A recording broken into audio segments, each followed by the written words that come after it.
I'll work with Tracey for between 10 and 20 minutes, typically. I'll pause from time to time potentially and speak to you guys explaining what's going on or what's occurring to me and that sort of thing.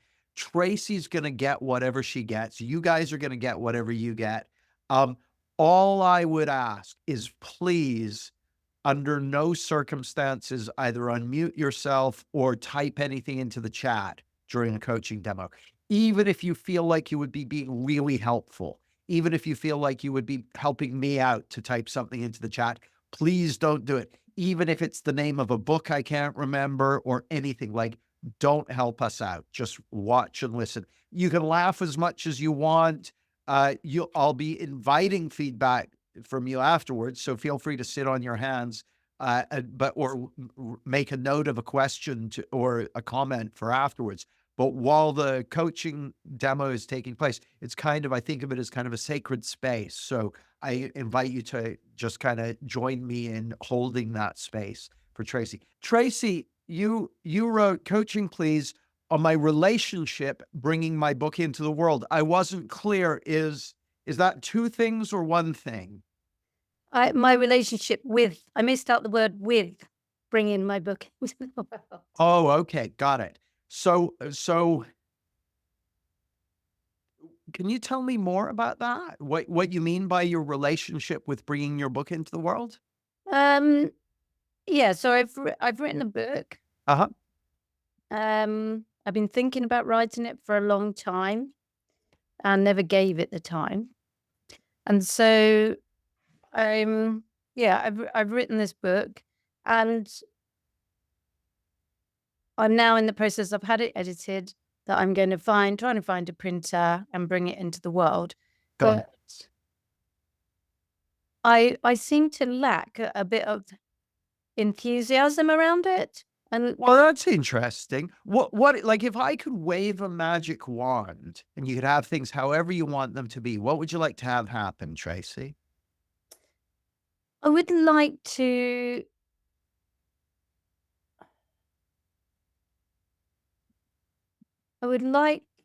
have a more of an open heart and a generosity to bringing the book into the world, and a generosity from giving it my energy and resources in order to give it the best possible chance to have the impact that I would like it to have. Got it. And what do you suppose has been getting in the way of that? I think there's quite a few things. I guess sense of worth and value of myself and my own opinions, which is interesting because it's called The Female Guru. So it's very much about that. Oh, well, so if you were to kind of sum up the core thesis or the central message of The Female Guru, what is it? It's like a soul book for predominantly women, but for people predominantly women, to realize their own wisdom and have their voices heard. Got it. By themselves, in the first instance, very much about them listening to their own wisdom. Beautiful. I love this. This is perfect, Tracey. Want to know why it's perfect? Go for it. Yes. Well,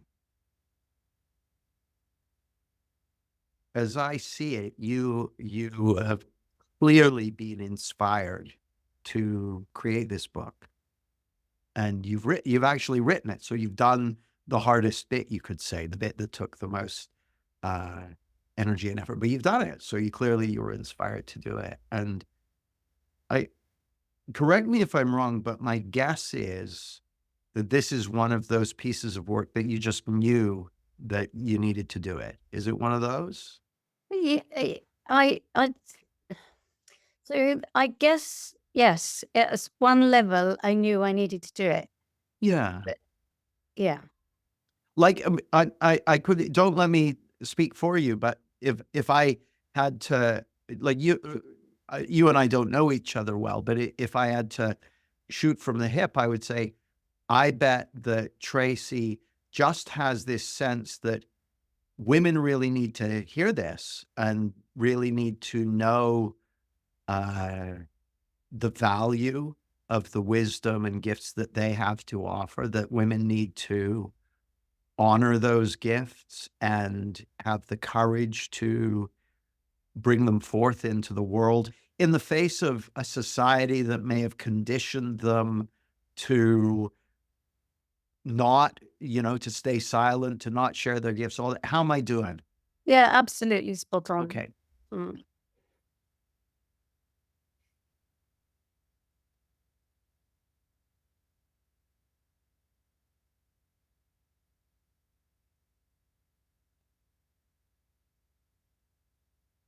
So are you familiar with the idea that uh, if you have gifts to give, that you need to be the first recipient of those gifts?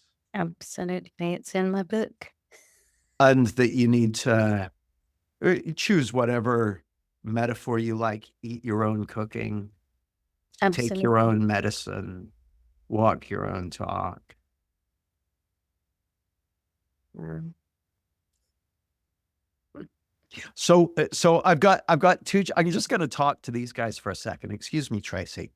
So like, I know what she's been smoking, right? Like if I was just gonna, like, this is just my guess. Okay, so I'm very happy to be proven wrong, but my guess is Tracey has run into the very obstacles that she's wanting to help people get free of. I give you my own example.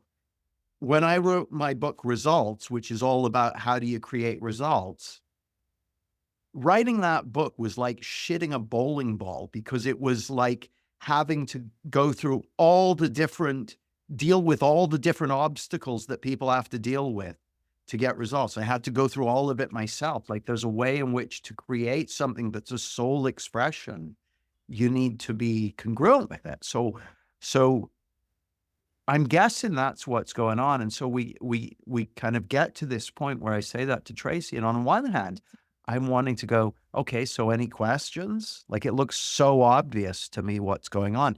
But my guess is to Tracey, it may have looked like there's more to it than that. So I'm going to go and ask her about that. But structurally, it looks very clear to me what's happening here. And again, as I say, I'm open to being proven wrong or finding out that I'm incorrect, but I think that's what's going on. So Tracey, what are you noticing? I mean, the book, if you ask for the target market for the book, is me. Hmm. So, or yeah, women of my age, I guess, and wisdom or experience or whatever. So yes, that's what you're saying is correct. Um, yeah,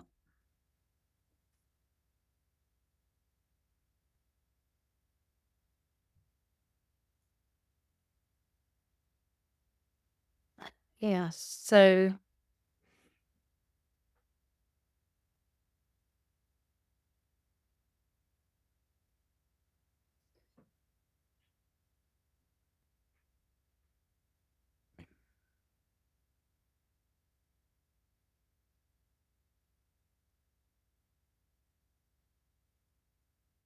I guess if I'm working with people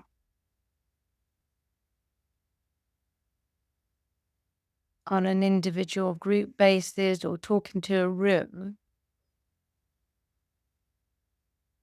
there's an invitation. Now, I'm not thinking about this, Jamie. It's just coming up from, and I'm an artist as well. So I'm in leadership and I'm an artist. So when I make art, then I make the art, and then whoever comes to the exhibition, I'm there to talk to them about, and there's a relationship. Hmm. I guess with the book, maybe I can't see the relationship. Well, I mean, two things occur to me. Is a book is often the start of a relationship. Mm. That's the first thing that occurred to me. But the second thing that occurred to me is, what are you afraid would happen if your book went out into the world? Well, what, fear? Yeah. Nobody reads it? Well, that's certainly possible. I mean, you're certainly, you're putting your money on that side of the equation right now, right? But that's possible. Yeah, What would be the worst thing for you about that? that nobody reads it. That I've put energy into something and the yeah, around sharing stories and myths and whatever else is in the book, and it hasn't touched another soul, Mm.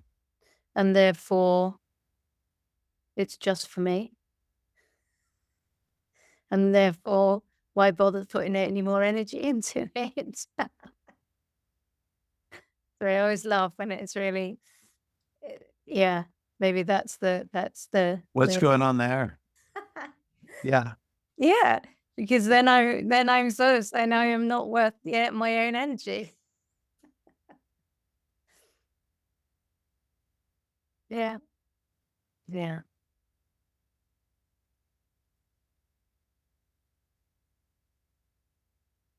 Mm. And I don't have control of it, Jamie. If I make a piece of art, Ah. I have I know where I'm going with it. I have control of what it looks like when it's put in a frame. I Mm. know what it's gonna look like when I hang it on the wall. Because if I make a book, it could go, yeah. It's the relationship is that's why I said relationship. There's the relationship with this piece, this thing that I've made, created. Mm. It's very different, I guess, to anything else I've made or created. What's the worst thing for you about not having control of where it goes once it goes out into the world? There's something around a lack of care. It's a Mm. thing that came up. Mm.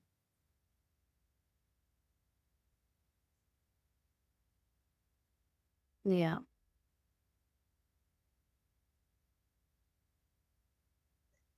Which feels like a head thing, actually. I So mean, I'm saying care. here's the funny thing. Just gonna talk to these guys again. On the one hand, I'm sure that Tracy is being candid with whatever's occurring to her and what's coming up and that sort of thing. I don't buy much of that, to be honest. I'm not saying it's not real, like, and it doesn't look legit to her, but I don't buy it. I think it's probably much simpler than that. I could be wrong, of course, but my sense is that she spent all this time and energy creating this piece of work, and that it's what I would think of as a soul gift, that she's been inspired to create to serve others, to serve people who need, to serve other women who are struggling with the very same challenges that Tracy's been struggling with and has had to overcome and has succeeded in overcoming to create this book.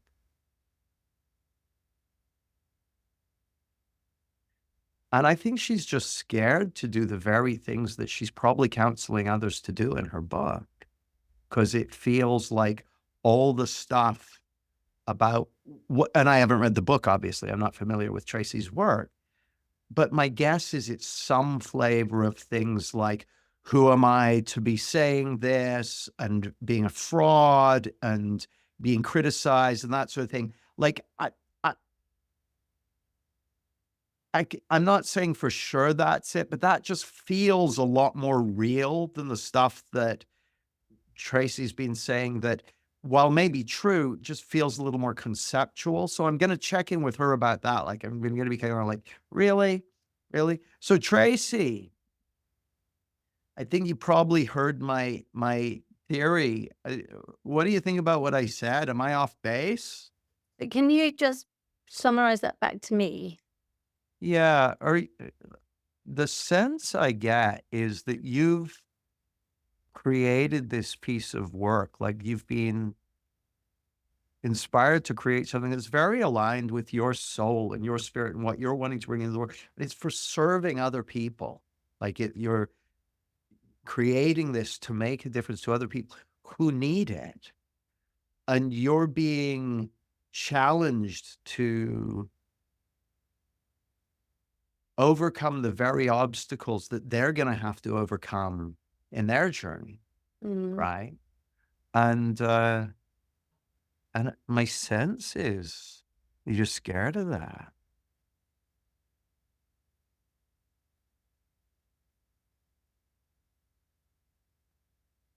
Whether that's criticism or whether that's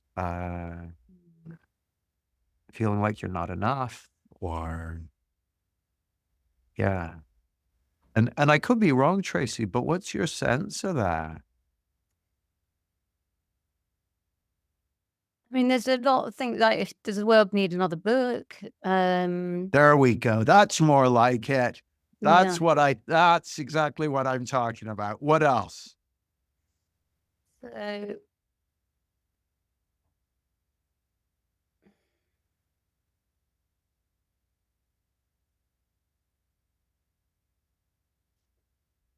that's probably am I mean, the thing is that, the logical thing is fear of failing, is it?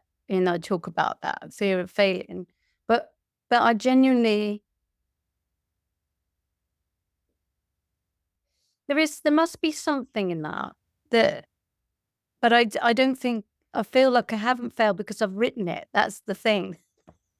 But there is something around not not imagining lots of people buying it or lots of people reading it.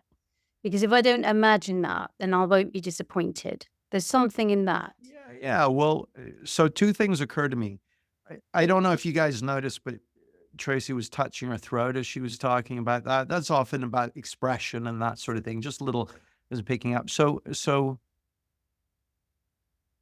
two things occur to me, Tracey. One is uh, there's a way of thinking about some of this stuff that uh, my girlfriend Emma developed, which is if you think about at the kind of base layer is the principles, which is formless energy, mind, consciousness, thought, or you can think of that as God or universal intelligence. And then your soul, your spirit is the spark of that divinity that resides in you. That resides in you. And that's the source of your inspiration. And that's the source of your gifts, the gifts you're here to serve to others. That's the source of the wisdom that you speak of. That's where it comes from. It's from that divinity that resides at the heart of your being. And then there's your conditioning, your ego identity, right?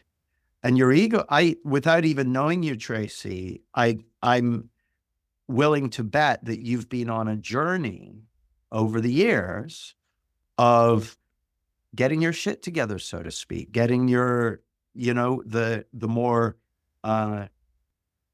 unhelpful bits of your conditioning knocked off so that you're brought more, your personality, your ego, your way of being in the world is brought more and more fully into alignment with the truth of who you really are. Right? So this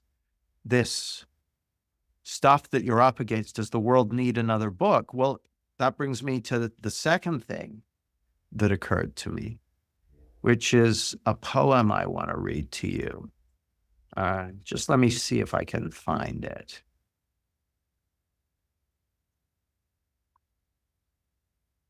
That's not the poem. That's just me making mouth noises. Let me see if I can find that poem. Well, there is a poem in the book called Knock Knock, like the noise It's not that one. It's a different one. But what would have been the chances of that if it was the same poem?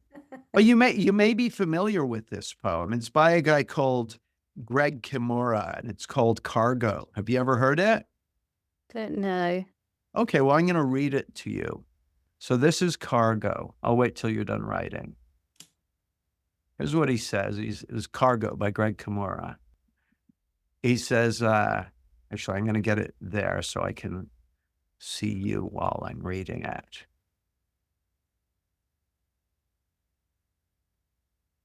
He says this. He says, you enter life, a ship, laden with meaning, purpose, and gifts, sent to be delivered to a hungry world.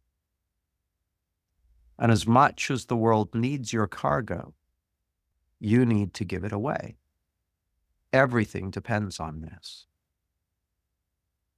But the world forgets its needs, and you forget your mission. And the ancestral maps used to guide you have become faded scrawls on the parchment of dead pharaohs. The cargo weighs you heavy the longer it is held, and spoilage becomes a risk. The ship sputters from port to port, and at each you ask, is this the way? But the way cannot be found without knowing the cargo. And the cargo cannot be known without recognizing there is a way. And it is simply this: you have gifts. The world needs your gifts. You must deliver them. The world may not know it is starving, but the hungry know, and they will find you when you discover your cargo and start to give it away. Mm.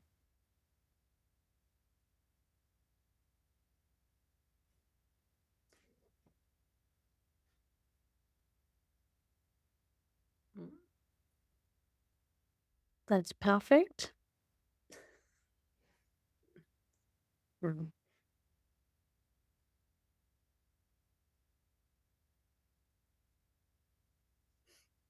You keep breathing, Tracey. Mm. Thank you. You're welcome. What are you noticing that's perfect in this? Like a river flowing from the beginning.